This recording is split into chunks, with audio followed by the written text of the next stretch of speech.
Hello friends, இன்றைக்கி நம்ம இந்த வீடியோவில் காளான் முட்டை மசாலா எப்படி பண்ணுறதுன்னு பார்க்கலாம்.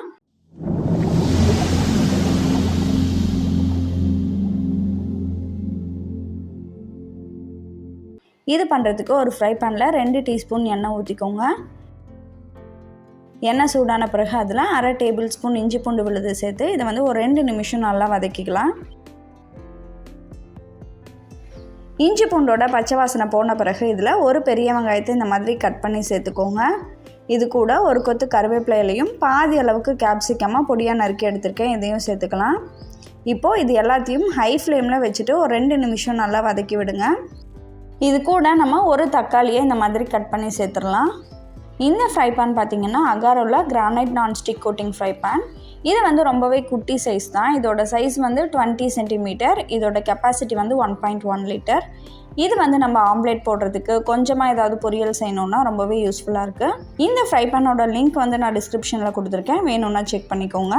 இந்த தக்காளியை காய்கறிகளோடு நல்லா கலந்து விட்டுட்டு இது கூட 1/4 டீஸ்பூன் மஞ்சள் தூள், 1 டீஸ்பூன் உப்பு சேர்த்து நல்லா வதக்கிக்கோங்க. இப்போது இதை மூடி வச்சு ஒரு 5 நிமிஷம் வேக வச்சுக்கலாம். தக்காளி நல்லா மசிஞ்சு வர வரைக்கும் வேக வச்சுக்கோங்க. இப்போ பார்த்திங்கன்னா தக்காளி நல்லா வதங்கிடுச்சு. இந்த சமயத்தில் நம்ம 1 டீஸ்பூன் மிளகாய்த்தூள், அரை டீஸ்பூன் கொத்தமல்லி தூள், இது ரெண்டையும் சேர்த்து நம்ம வதக்கிக்கலாம். ஒரு 2 நிமிஷம் இந்த மசாலாவோட பச்சை வாசனை போகிற வரைக்கும் வதக்கி கொடுங்க. அடுத்ததாக இது கூட நான் 200 கிராம் அளவுக்கு காளானை இந்த மாதிரி கட் பண்ணி எடுத்து வச்சுருக்கேன், இதை சேர்த்து நல்லா கிளறி விடுங்க. இந்த மஷ்ரூம் வேக வைக்க நம்ம தண்ணி எதுவும் எக்ஸ்ட்ரா விடணுன்ற அவசியம் இல்லை. இதை ஒரு 5 நிமிஷம் லோ ஃப்ளேமில் குக் பண்ணோம் அப்படின்னா இந்த மஷ்ரூம்லேருந்தே வாட்டர் ரிலீஸ் ஆகும்.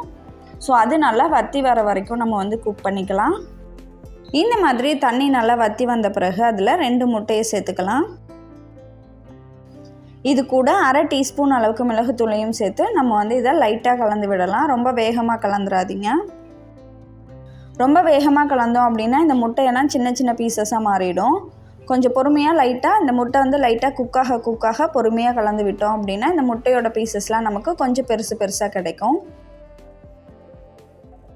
இப்போ பாருங்கள், நம்மளோட முட்டை மசாலா ரெடி ஆகிடுச்சு. இதில் கொஞ்சமாக கொத்தமல்லி இலையை தூவி இறக்கிடலாம்.